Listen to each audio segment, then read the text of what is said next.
Welcome to our channel. Today we how to install Canva to create brand end screens for YouTube. Easy tutorial step by step clearly. To begin, open your web browser and visit the Canva website at www.canva.com. If you don't already have an account, click on the sign up button.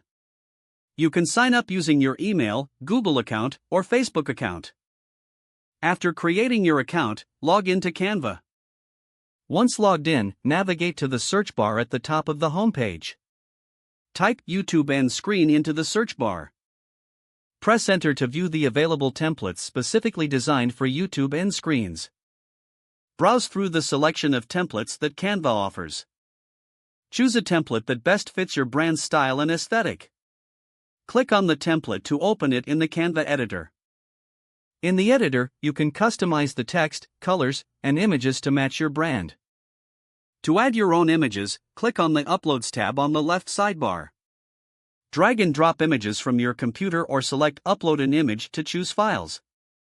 Adjust the images in your design by clicking and dragging the corners. You can also alter the text by clicking on it and typing your own message. Utilize Canva's text editing tools to change the font, size, and color as needed. To add elements like shapes or icons, go to the Elements tab. Search for specific icons or shapes that align with your branding. Simply drag the chosen element into your design. Once you are satisfied with your end screen, click the Share button at the top right of the editor.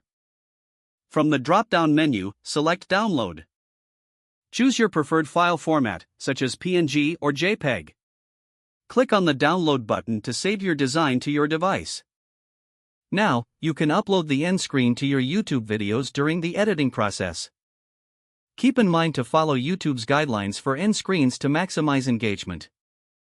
With your custom end screen ready, you're all set to enhance your videos and brand presence. If the page does not load, refresh the browser or try again in a private or incognito window.